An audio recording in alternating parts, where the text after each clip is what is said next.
Hey everybody, welcome back to theclinicaltrialsguru.com. Again, that website address is theclinicaltrialsguru.com. One of the best places on the internet for clinical trial content and information, and it's usually because of interviews like this. So today I'm interviewing Noel Chandler. He's the co-founder of Mosio. They happen to be one of our producers, one of the clinical trial producers, so thank you guys for that. And Mosio does a lot of interesting things in this space. And today we're going to focus on patient recruitment. So they've built this technology that allows, amongst many other things, which we'll talk about later, and we'll probably talk about in this interview a little bit. It starts with patient recruitment. It moves into retention. And then their technology even allows for reporting of data, patient surveys, when the patients are in the clinical trials. So there are many, many different uses for this tool that Noel created and co-founded through Mosio. And today Noel's here to join us. So thank you, Noel, for coming on the show today. Thanks for having me. And we're going to talk about Mosio because I think it's very interesting. But first, let's just talk about yourself. Who are you and how did you end up working in this industry? So my name's Noel Chandler. I grew up in Kansas City, Missouri. I basically started co-founded Mosio with a friend who I'd met through business. Realized that we both had a passion for mobile and started looking at all the different things that you could do. Roughly 7 years ago with text messaging, came up with a number of different applications that we thought would be great for text messaging, and found ourselves in this questions and answers component. So you're out in the world, you have a question, post that question in, and we actually formed the company that way. So it originally started out as an online community, a questions and answers community, sort of like Yahoo Answers, but for text messaging. So I ask a question, there's a number of people that are back at their computers, and they're willing to answer those questions for me. After that, we actually won South by Southwest in 2008. We're very flattered to win, but quickly made a pivot in terms of the business model so that we would start licensing the platform so that other businesses and organizations, along the way we were hearing from people, this would be great for, and then just fill in the blank. People that are out in the world asking questions, our workforces, customer service, things like that. So we built a platform, got a customer base in a number of different industries, and then health services found its way to us. And then after health services, then some clinical research clients came our way as well. Mm-hmm. And it's just been great. We're very, very interested in healthcare and the uses there. Obviously, you can feel good about it. It's making a difference. Marketing's great. Obviously, my background is in marketing, but. So how did these clinical research companies approach you? You said the healthcare companies approached you first. Did you actively pursue them, or were you just, busy servicing your other clients in the other industries, and then one of these healthcare companies came knocking at your door? How did that work? Good question. Actually, it started more out of academics. So our original product was, our flagship product was Text to Librarian. So we were on a lot of public libraries, but also a lot of academic libraries. And so a lot of the health services came out of academia, out of college campuses, as did our initial research clients. So either someone was using it, found out about it because they were on campus, and then they had a program coming up. And that's pretty much how it works. So came out of academia, and now we're finding ourselves being approached by more of the private sector. So this whole Ask a Librarian thing, if someone did not want to use Google, they would text, and the idea is that a librarian is on the other end of that number, and he or she would answer. Yep, absolutely. I mean, the libraries continue to be an excellent source of information, especially in academia, for research and things of that nature. So they can actually license our technology and be able to text in a question and have a librarian at their local library respond to that question. And then how did Mosio get paid for that? We just license the software as a service. Okay. And is that still the business model today for clinical research? Um, That's the hope right now, because research is a little bit different. All of our clinical research, clinical trials clients are there's always some element of custom tailoring that Right. needs to take place because of the protocol or the different processes they have. We have some customers who contact us and want to go from recruiting all the way through to through ePro. Some just for recruiting, and some just want to be able to send surveys at the end or surveys throughout, things like that. So it really, what we end up doing is configuring modules of the platform for them based on their existing needs. I would Hmm. love to get it to be software as a service, sort of self-help, but it would be a pretty big monster for Hmm. most people. And I think that when you're conducting research and getting everything ready, you have a lot of things to think about. So what we end up doing is getting everybody started, and then they can log into the platform and make any sort of adjustments. Say, hey, we didn't know that we would need this data when we first started. Can we get you to run a custom report? Things like that. There's a little more hand holding with research. Yes, and I would love to see, because I've done studies before where we had surveys, and the technology and the devices we would give the study participants were so clunky, so cumbersome. You could half the time they wouldn't work, even when we would try to set it up. So imagine giving it to a study participant and telling them, go home and good luck with this. And Yeah, oh, by the way, if you don't fill out this survey, we're going to drop you from the study. I right. mean, some of these, and I'm not kidding you, these things were a pain in the ass. So it would be so much easier to have for that study, um, let alone any other study, a text survey where it was everyone knows how to text. Even my grandma knows how to text now. Someone texts you the questions at the time you're supposed to answer, and then have a simple reply, yes or no, or choose one, two, or three, or something along those lines, right? Yeah, and also everybody knows how to use their own phone, Right. theoretically, right? Yes. Yes. So it's 99 point whatever percent of phones these days are text messaging enabled. Everybody knows how to use their own phone. Actually, in some of our studies, the researchers are getting phones for HIPAA compliance and things like that. They're actually Mm. getting phones and then deploying those. So there's no association with the end user. They're using With their prepaid. own phone, I Yeah. see. Which and then in that case, some of the technical support that we end up doing for those customers is they lost the phone. We had to give them another one. Please merge this data between these two numbers.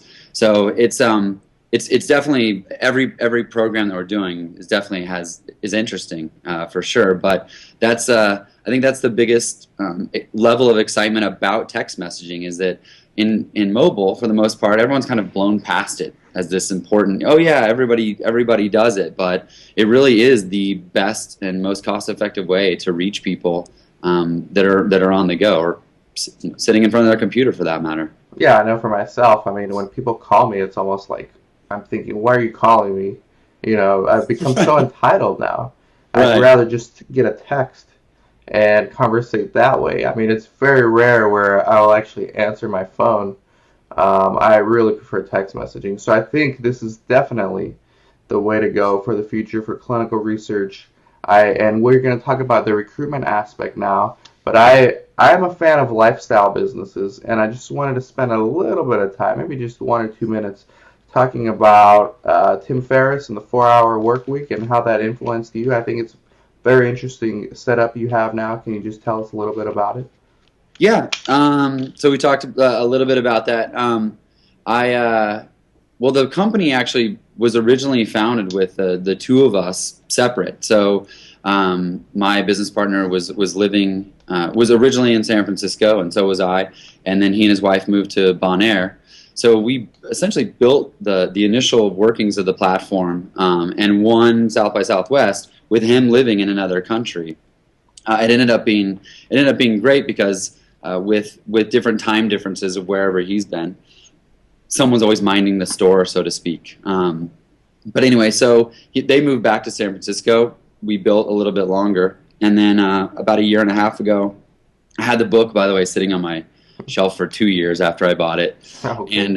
and read it, and had a daughter that was young, and ask my wife, what do you think about trying some other cities before she gets into school or we have other kids? And she was open to it. And so that book kind of guided us in being able to make the move. So we actually moved closer to family, and for a, we don't know how long, basically, but now the company, even though headquartered in San Francisco, is essentially output based and remote. So we've got people in Seattle, Sacramento, San Francisco, the Ukraine, Philippines, Mm-hmm. and it's been great. I mean, at some point, I think once we group together again, there might be more of a move towards Seattle. But yeah, the whole element of lifestyle and being able to just focus on everyone getting their work done and being effective. We're an internet company, so we use all the internet tools to make sure that everyone's collaborating effectively. And most of our customers we're doing the same thing with. So Google Hangouts or Skype or anything like that, we're able to get things done efficiently, and in some cases without the distractions that you have in the normal office of hearing someone on the phone or, hey, let's go get lunch, Right. things like that. So Yeah, I love businesses that scale, and I really think this one is in a position to do that, and it has been doing that. And we're going to talk later about other applications that you guys have or may not have yet. But let's talk about recruitment. So, in clinical research, the biggest hurdle for starting studies on time and ending studies on time, having the study timelines. Uh, for those who don't know, study timelines are rarely ever met. A sponsor may have an enrollment goal of 12 months, and it's not unusual that that may take 24 months, mostly because research sites underestimated how difficult it would be to enroll study participants. And so it's not uncommon for study timeline, projection timelines to double. I've seen even triple what the sponsors, meaning the drug companies' expectations were. So that's the problem. And then you guys kind of found at least part of the solution for that problem as far as recruitment's concerned. So walk me through how Mosio helps clinical trial recruitment. right, yeah, I didn't know. I read on Quintile's website that it was like 80% don't meet those deadlines. I Yeah. think specifically because of recruitment, which so I mean it's a problem, and it might be a problem in all marketing as far as I'm concerned. I mean things get pushed all the time, but specifically what we've done is that we've built a two-way text messaging platform that can do a lot of things, but in the use of recruitment. There is the normal, which I'm sure everyone's heard about, put a keyword and a short code with 5 or 6 digit number up on a billboard and a TV ad, and then have someone text to that. There are studies showing that there's a higher response rate for that than phone calls or showing a URL. Definitely on a phone call, especially if someone's watching TV or they're doing something, they can just ping that keyword to the short code and get that back. That's great, and that's being used. It's being used by a lot of different researchers, and it can be very effective.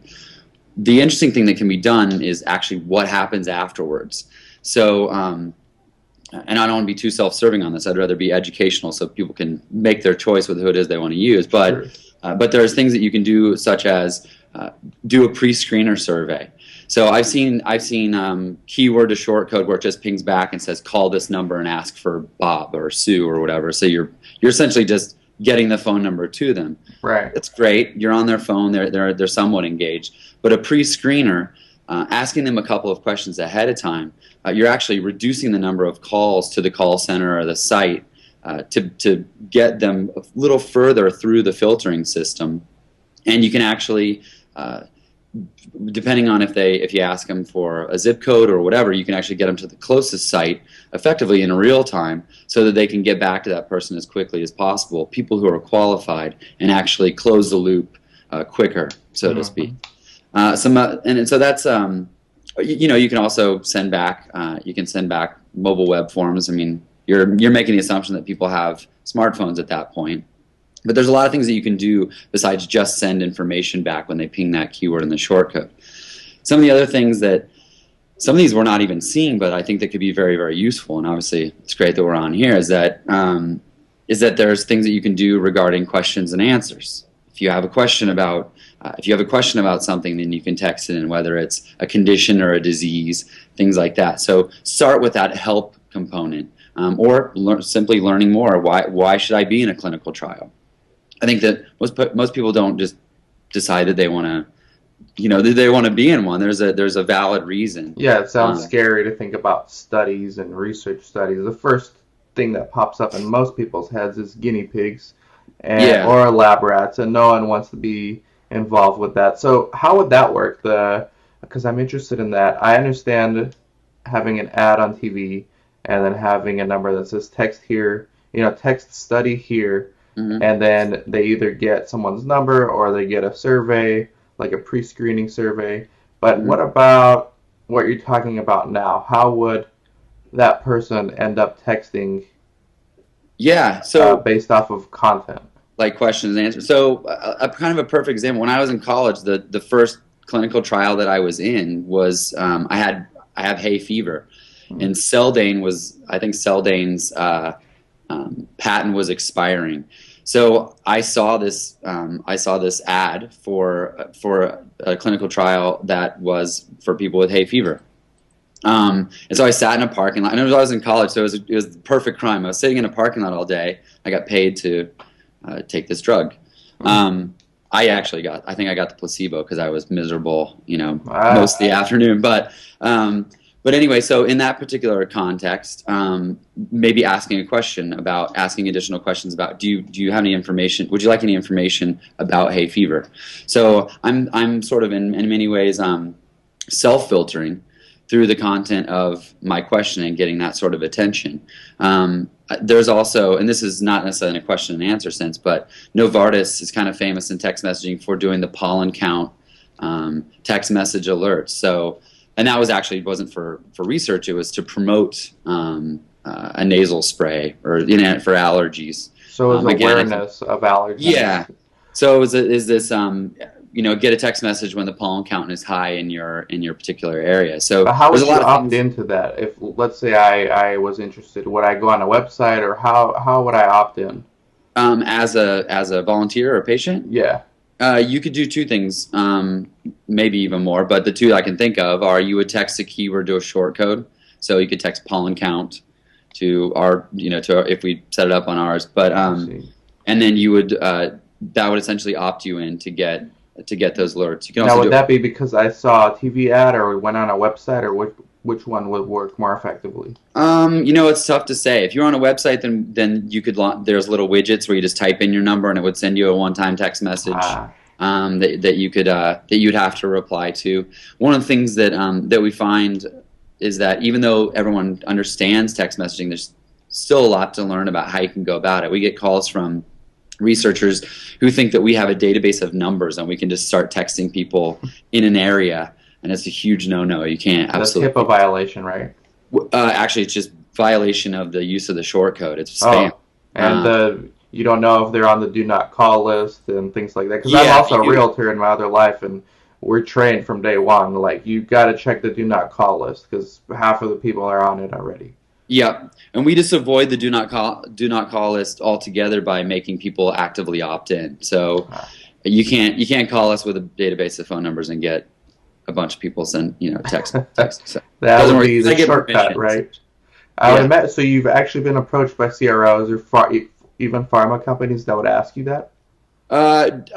It was actually it's been a couple of times, and the conversation didn't really go that far. So it wasn't pharma companies, it wasn't CROs. I would think it was more principal investigators, people that were just trying to figure out. Yes.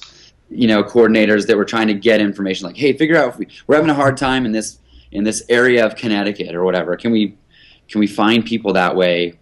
Let's drill down via phone number. So there's a lot of ways that you can target people. Now, what about like depression studies? Okay, let's say one sponsor's doing an ad for depression study, and so Mosio gets a database of people who opted in, right? And then a year later, another sponsor approaches you for depression as well.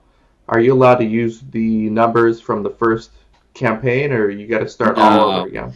no, none of the databases the database that we would have is not for us to resell. In fact, if a researcher approached us, we would help set up the mechanics to collect and for them to be able to send out those alerts. But all of that information is theirs, and at the end of the program, we'll delete it. It So belongs to them.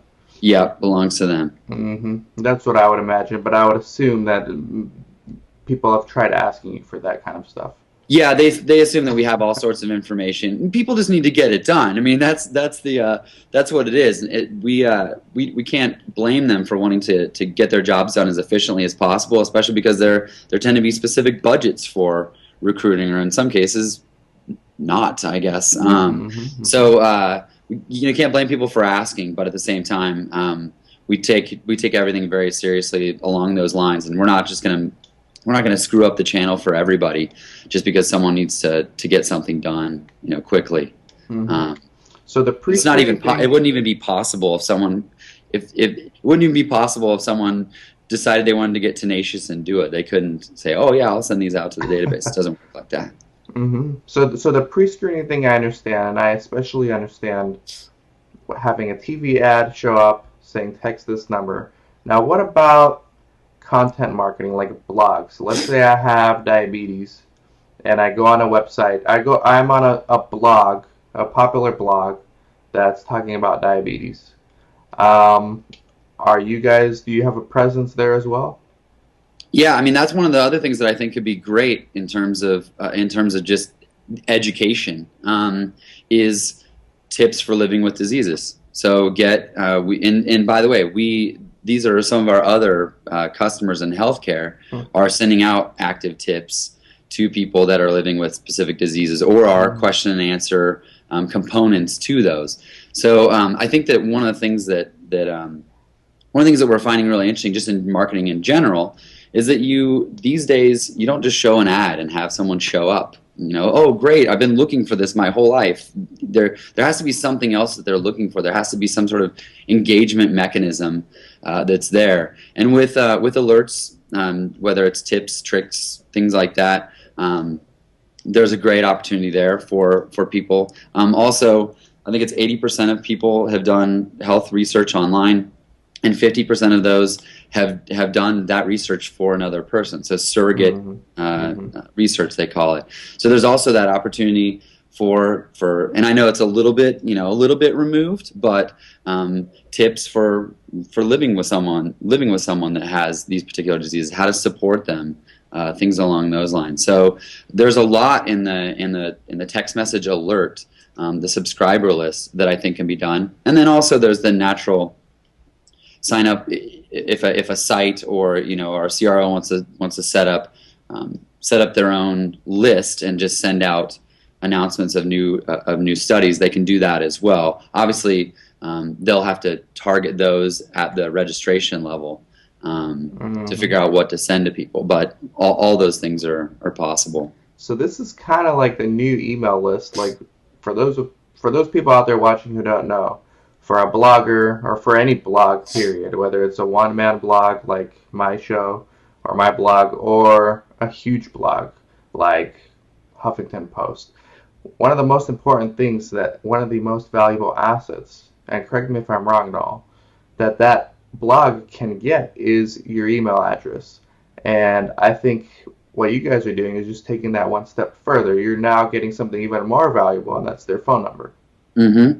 Yeah, absolutely. And by the way, we're not anti-email or anti-phone call. We understand the importance of all channels, but 90%, something like 90% of emails aren't even opened or read. And the flip side of that, or I read 22% are, it depends, but just to keep it even at a 90, it's easy to remember. 90% aren't opened or read, and 90% of text messages are opened and read within the first 10 minutes. That's right. So you have to be. It's two things. It's a strong channel. It's a very personal medium. We have our phones with us. Phones, keys, and wallets. They're with us all the time. The other thing is, people. You have to be relevant. You can't just keep sending stuff to people. They're gone in a second. So right. And then there's another piece of research I just read that said that regarding coupons, offers, loyalty programs, things like that. They're redeemed 8 times as much via text messaging than email.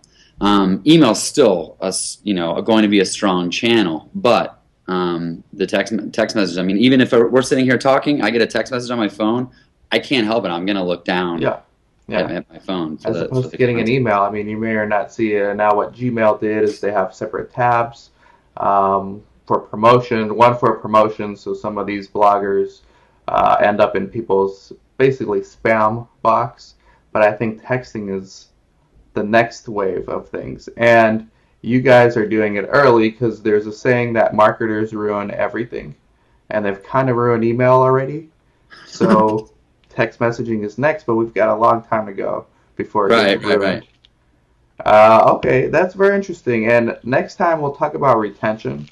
But are you guys, and then I guess we'll do another interview after this one. So one for retention, and then one regarding the reporting data. So adverse events, I assume. I don't want to, I don't want any spoilers for people out there. You got to tune in and watch. But there are many applications, I would imagine, are available for this. And it'll be interesting to talk about that. Back to recruitment as we wrap up here. Any mobile applications? Do you guys actually have apps? Do you think that can work for this? We actually work in messaging and the mobile web, really, because it always comes down, for us, it always comes down to access. So we believe in mobile applications. We believe they can be useful, naturally. But mobile messaging and the mobile web, anyone who has a smartphone, if you have an app, and depending on, again, there's always research for and against things, but most of the apps in the App Store are in what they call zombies. They're not doing anything. And if you ask Apple, then they won't admit to that because they'll just say something else about how great apps are, because they are. But every time that someone asks us about it, we have a further discussion about access. Well, who do you want to be more accessible to, and how do you want to go about it? And so it always ends up going to mobile messaging, even though we have the mobile web possibility. So we're not against apps, but if you want access to the largest number of people, then text messaging is always going to be great. Is always going to be the best in terms of mobile channels, and then the mobile web, you're going to be able to get people out, and that goes for messaging, for surveys, for any sort of additional content that you want to have. There's a lot of things that you can do with both of those. So our preference will be just to stay, and it has been. And we got pulled in the app direction early. People would ask all the time, but we held strong to mobile messaging and the mobile web because we feel like it's got the biggest element of effectiveness for the most amount of people. So yeah, I think the end goal is the phone number, and you guys already have that. You don't need to make another step to get that. And once you get the number, there's a lot to do afterwards to keep that person engaged and interested, so you don't lose him or her. Yeah. Very interesting, and I'm looking forward to our next interview where we talk about retention and maybe reporting of data as well. So thank you, Noel. Anything else you'd like to add about recruitment or about Mosio?